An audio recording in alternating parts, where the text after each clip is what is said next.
Bonjour et bienvenue pour ce nouvel épisode d'Animez-moi qui aujourd'hui parlera de doublage. Le ministère de la Culture fait un appel au pouce bleu sur la chaîne Junkie Palace. Alors lâche un pouce bleu et abonne-toi. Vous l'avez vu, aujourd'hui, le son et l'image sont deux éléments distincts qui se complètent. Mais ce n'a pas toujours été le cas. C'est pour ça qu'aujourd'hui, je vous propose de parler de doublage. Le doublage est la technique qui consiste à réenregistrer la voix des personnages dans une autre langue que celle du film d'origine. Mais c'est aussi le nom qu'on donne à la technique qui sert à enregistrer la voix des personnages avant le tournage et la réalisation d'un film d'animation. Cette technique n'exclut pas le besoin en sous-titres, pour deux raisons principales. La première, pour les personnes qui souhaitent voir le film en version originale sous-titrée. Et la seconde, que je valide totalement, afin de permettre une meilleure accessibilité à la culture aux personnes sourdes et malentendantes. Je ne peux que soutenir l'idée et c'est pour ça qu'à partir de maintenant, les épisodes d'Animez-moi seront sous-titrés à chaque fois. Par avance, je m'excuse si des fautes d'orthographe se glissent dans les sous-titres. Le doublage varie beaucoup selon les pays. Dans certains pays, on préfère passer le film en VO, sous-titré. Et d'autres, à l'instar de la France, préfèrent passer une version avec la langue du pays. Mais cette dualité de regard quant aux sous-titres ou au doublage tend à disparaître avec l'avènement du numérique.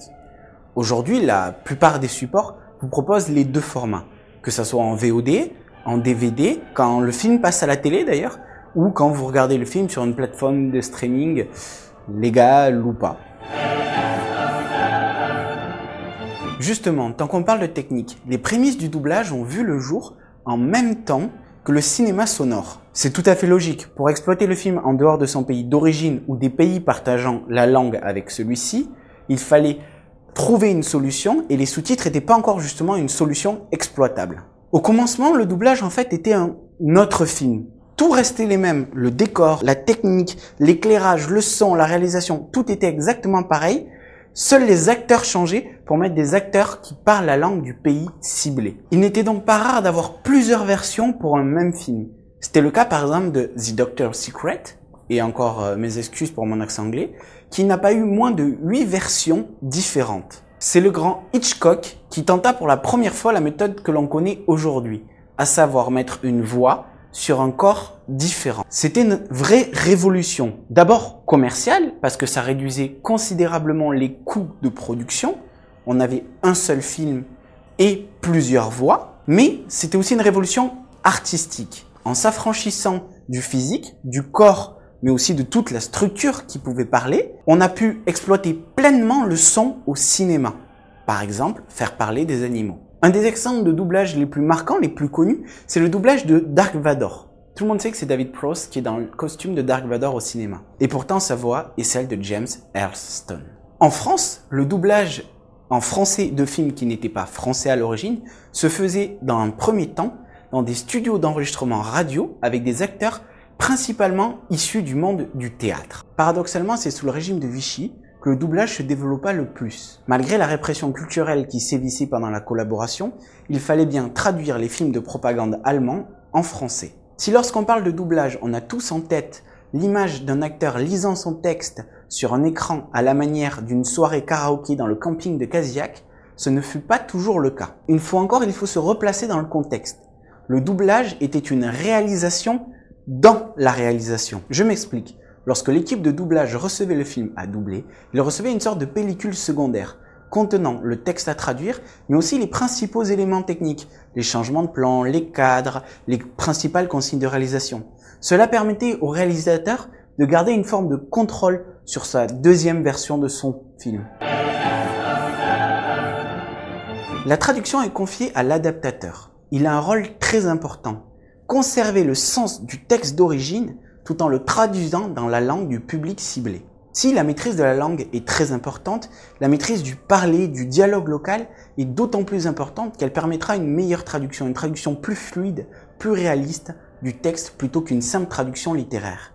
Vous l'aurez deviné, cette tâche est particulièrement complexe, surtout quand deux langues sont très différentes, qu'elles ne partagent pas forcément la même phonétique, la même syntaxe, ou pire, qu'il y a des mots qui n'ont pas de traduction concrète. L'adaptateur doit donc faire des choix pour traduire le texte afin qu'il soit compréhensible par son public, tout en conservant un maximum son sens d'origine. Mais ce serait trop simple s'il s'agissait simplement d'une traduction mot à mot. En effet, l'adaptateur doit prendre aussi en compte la phonétique. Il faut que le son corresponde à l'image d'origine. C'est pour ça que parfois, des adaptations ont des phrases totalement différentes dans deux langues différentes. L'exemple qui revient le plus souvent quand on parle d'adaptation, c'est la phrase « Hey Dad » qu'on pourrait traduire par « Bonjour papa » ou « Salut papa ». La première ne comporte pas de labial, alors que la seconde en comporte. L'adaptateur doit donc trouver une astuce, une combine, pour créer une phrase sans labial tout en conservant l'idée d'origine. L'adaptation n'a pas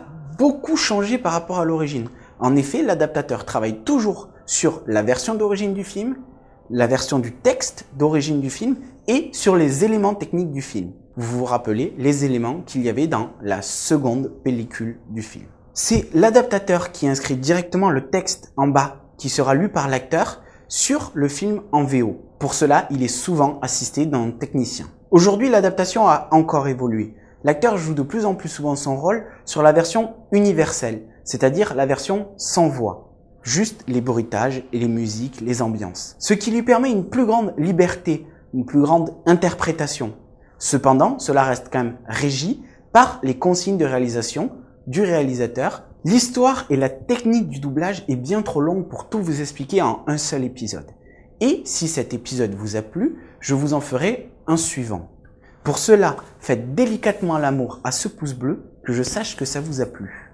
Je suis dans une cathédrale. Je suis dans une cathédrale. On pourra notamment parler du mixage. C'est important le mixage, vous l'avez vu.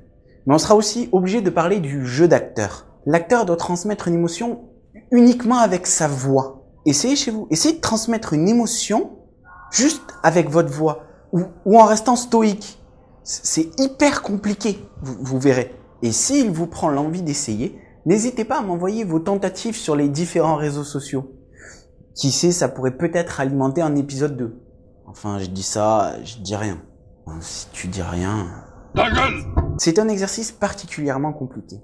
Et c'est en cela que pour moi, le métier de doubleur devrait être nettement plus reconnu. Voilà, cet épisode d'Animez-moi est à présent terminé. Rejoignez-moi sur Facebook et sur Twitter.